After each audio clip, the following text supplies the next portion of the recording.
Good day students, today we are taking the important questions of the phenols. Let us start with the first question of phenols.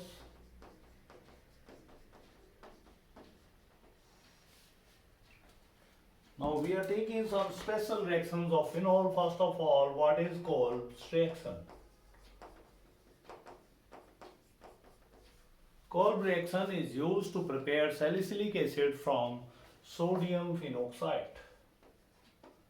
This is our sodium phenoxide. It is heated with carbon dioxide at 4 to 7 atmospheric pressure and 310 Kelvin. It will first of all give you sodium salicylate. Sodium salicylate, it is hydrolyzed with dilute HCl. Then it will lose NaCl and will give you salicylic acid. Salicylic acid, it is very important compound because it is used to prepare a number of medicines. One of such medicine is aspirin. So second is, how will you convert phenol into 2-acetoxy benzoic acid? So it can be done by heating salicylic acid with acetyl chloride in the presence of a drop of concentrated sulfuric acid. Slight heating is required. You will lose HCl and you get aspirin 2-acetoxy benzoic acid.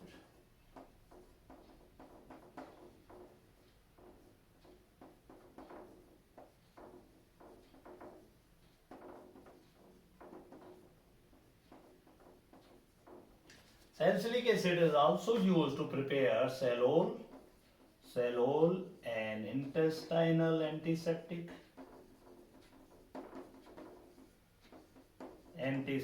medicine.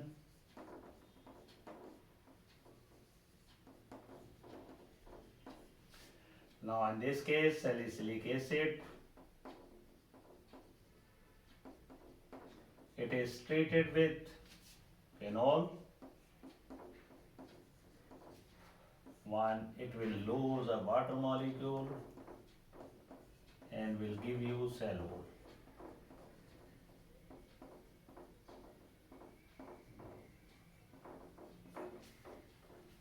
So these are the three important uses of salicylic acid.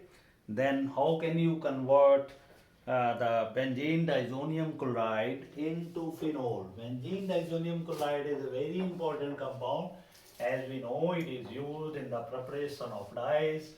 It is used in the preparation of the compounds like phenol, haloarenes, Sandmeyer reaction, Gattermann reaction. We have already studied those reactions in alkyl halide and aryl halide. So our next question is, how will you convert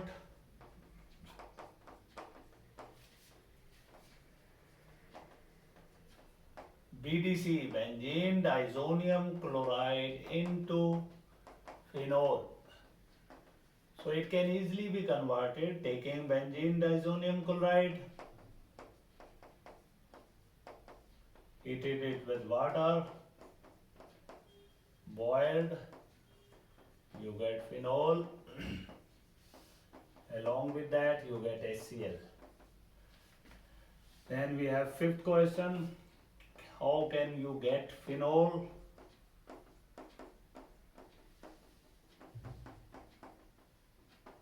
From coal tar.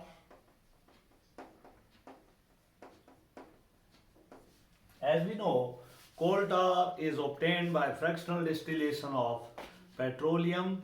Now coal tar contains lot of phenol. Then to extract phenol, what we do, we treat with the coal tar with sodium hydroxide. It will produce sodium phenate. This sodium phenate, when hydrolyzed with dilute HCl, it will definitely give you phenol, and loss of NaCl that takes place. So This is the way how to we get the phenol from coal tar, convert benzene into phenol. So benzene can be directly changed into phenol by heating it with oxygen in the presence of vanadium pentoxide at 573 Kelvin. You will get two molecules of phenol. Then we have another important question. Write note on Reamer-Tiemann reaction.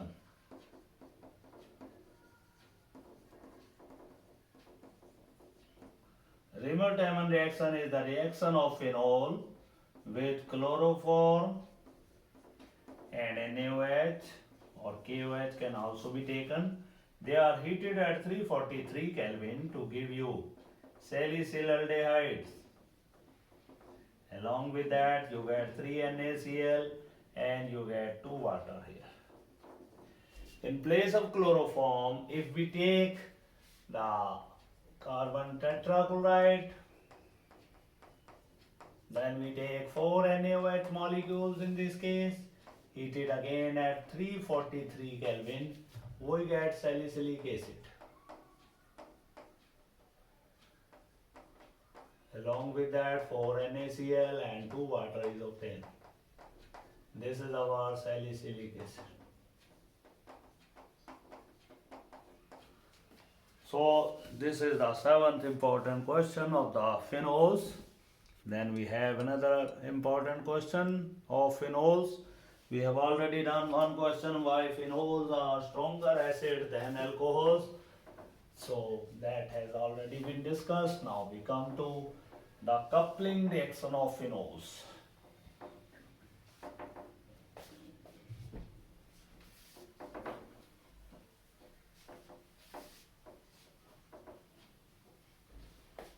So what is coupling reaction? Discuss coupling reaction of phenols.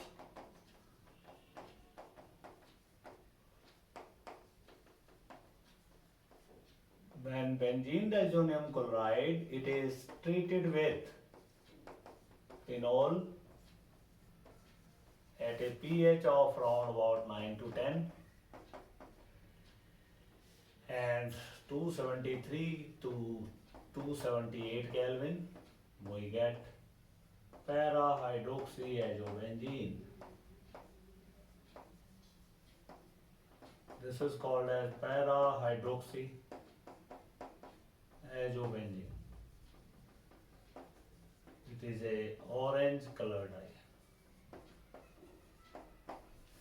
So this is the coupling reaction which is used to prepare para-hydroxyazobenzene, or we get orange color dye from this reaction.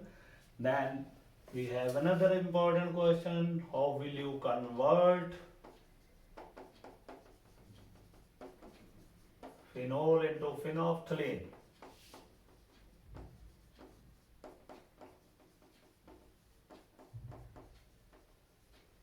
So phenol can be converted into phenolphthalein by heating 2 molecules of phenol with phthalic anhydride. These are 2 units of phenol. Para position hydrogen is taken out. It is heated with phthalic anhydride. When it will eliminate water molecule, this will happen in the presence of concentrated sulfuric acid. And now we, after eliminating water, we join these two.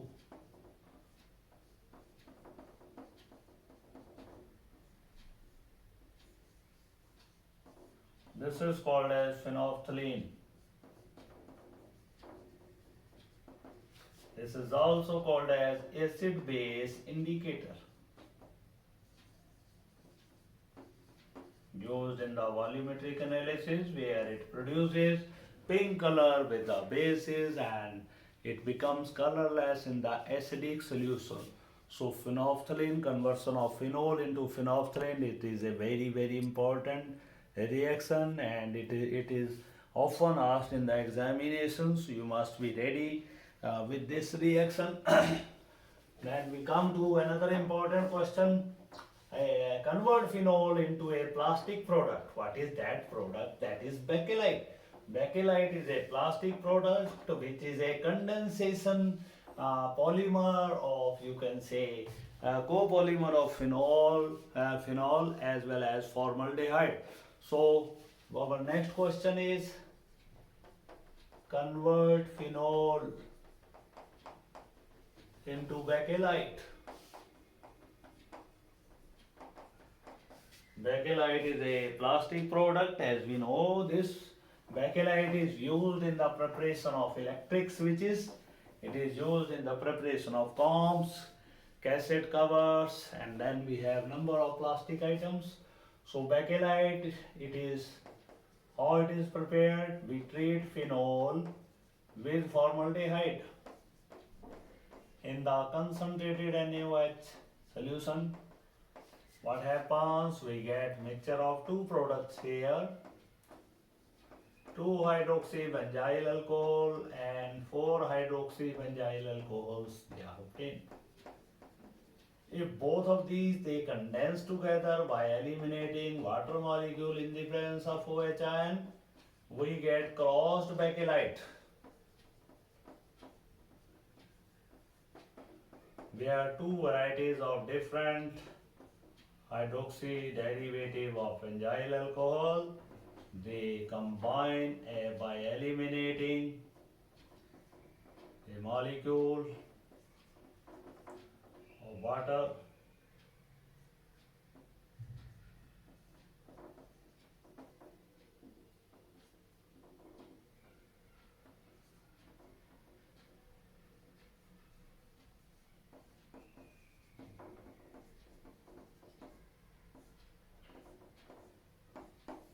This is crossed bakelite.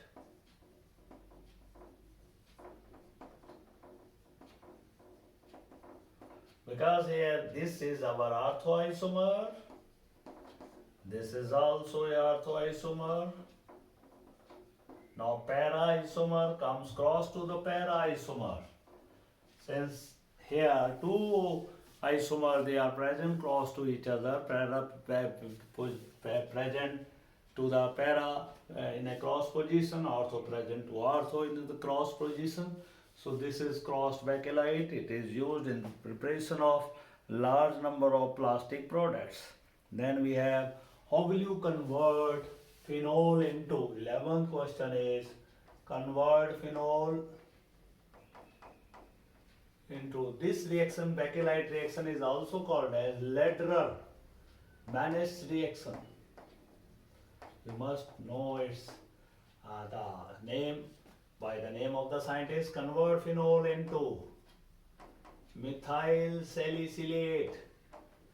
Methyl salicylate is a product which is used in large number of cosmetics. How it is prepared? If we take salicylic acid and we treat it with the methyl alcohol in the presence of concentrated sulfuric acid, we definitely get methyl salicylate, OHCOOCH3. This is called as methyl salicylate. So these are the few important reactions of the phenol. Then we come to the next important reaction of some ethers. You have another important reaction of the phenol that is called as resting process. This reaction is used to convert benzene into your chlorobenzene. Chlorobenzene later on changed into the phenol. So resting process involves heating up of benzene vapors with HCl and O2 to get chlorobenzene in the presence of CuCl2. So what is resting process?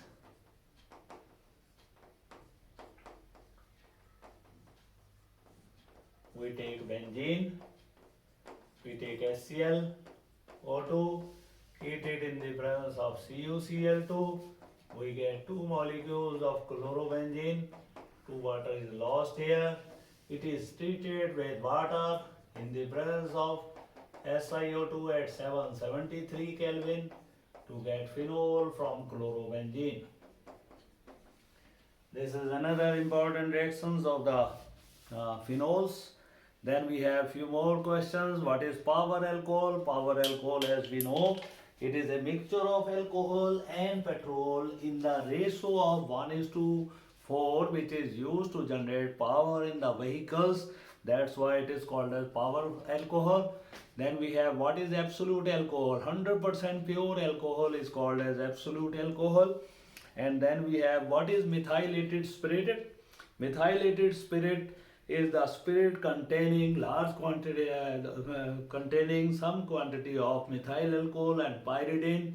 It is actually also called as denatured alcohol, and this alcohol is unfit for drinking. If anybody consumes this methylated spirit, he is likely to adopt blindness or to die. So this is very poisonous form of spirit. It is used to preserve spirit in the laboratories.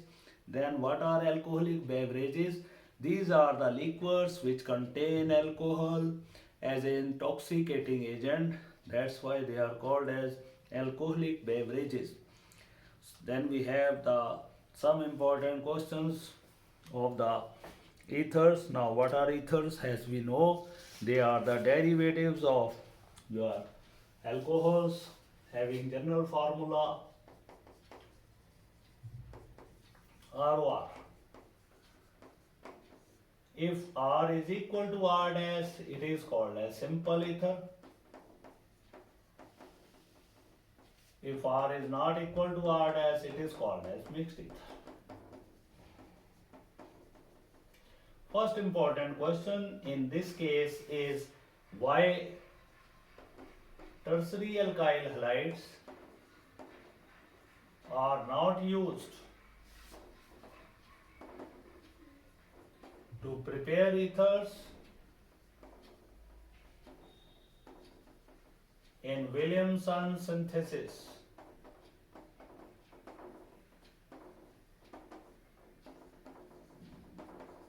The reason for this is whenever tertiary alkyl halides they are treated with sodium salts of alcohol, these tertiary alkyl halides they prefer to undergo elimination reactions. By elimination reaction they produce alkane, they will not produce ether.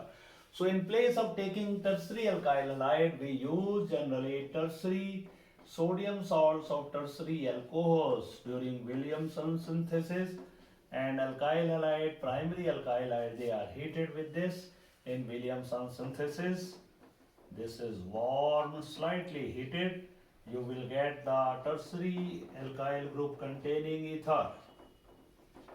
If you are taking tertiary alkyl halide like this and you are taking sodium salt of primary alcohol, then you are again doing the same reaction, but in this case you are not getting ether, you are getting alkene, because tertiary alkyl halide prefer to undergo elimination reactions and will produce NaCl and will give you methanol.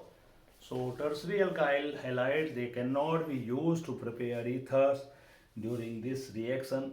Then we have second important question: how do the ether they react with halogen, the chlorine, in dark as well as in the presence of sunlight? So in dark they eliminate alpha hydrogen from both the alkyl groups, and in the presence of sunlight they eliminate all the hydrogens and they substitute all the hydrogen with halogens and give your diethyl ether, perchlorodiethyl ether. So how do we have the question number 3 here? How do ethers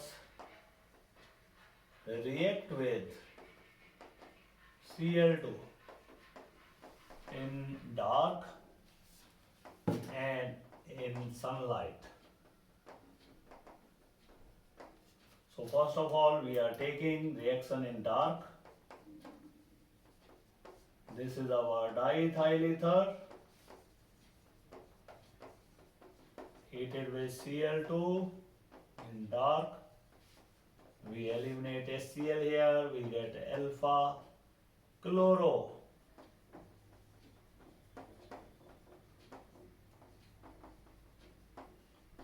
Diethyl ether.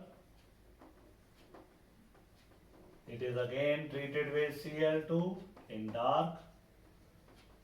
We get another molecule in another alpha hydrogen substituted. If this is taken alpha, this is alpha dash, we get alpha alpha dichloro diethyl ether. If we take in sunlight C2H5 twice plus 10Cl2 in the presence of sunlight, we lose 10HCl here, we get C2Cl5 twice O, and this product is called as perchloro diethyl ether. So this is the way how ethers they react in the sunlight. And then we have some reactions of ring in benzene ring. In benzene ring, aromatic ethers when treated with Br2, we get the ortho and para bromo anisole. If we take anisole as a starting product, anisole you know, it is anisole.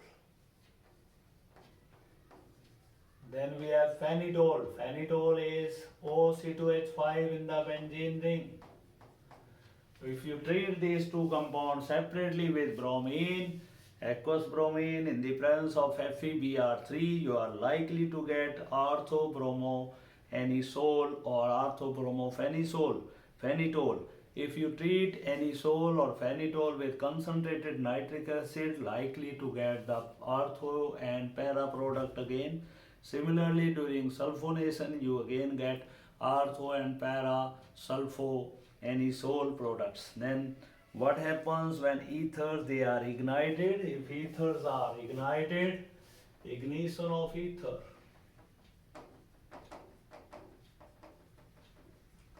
They burn completely to produce carbon dioxide and water, and a large amount of heat is produced.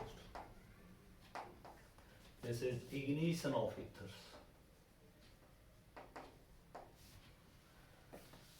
Then we have another important question. What happens when ethers they are treated with excess of HI? If you treat ether with excess of HI, you are likely to get alkyl iodides or aryl iodides. You are not likely to get alcohol or phenol during these reactions. So if you are having OCS3 heated with excess of HI, we get CH3I, we get idobenzene, along with the we get water. If you don't have HI in excess, less quantity, then you are likely to get phenol and methyl iodide. This is idomethane. This is phenol. So in excess, we are not likely to get phenol as well as iodoalkane. We are likely to get, in this case, excess, we are likely to get iodoalkanes and iodoarenes. So this is regarding the important questions of alcohol, phenol and ethers. So this is very important from examination point of view. When you prepare this chapter, you must go through these questions. And there is another important question in ethers. Why ethers should be before distillation, the peroxide formed in the ether, it should be removed, otherwise it will lead to explosion, because it is the natural tendency on the part of ethers that they combine with the oxygen of the atmosphere and produce peroxides. If it is not removed from the ethers before distillation, then it can cause the explosion in the lab. Therefore, peroxides are likely to be removed first before the distillation of the ethers. Thank you very much.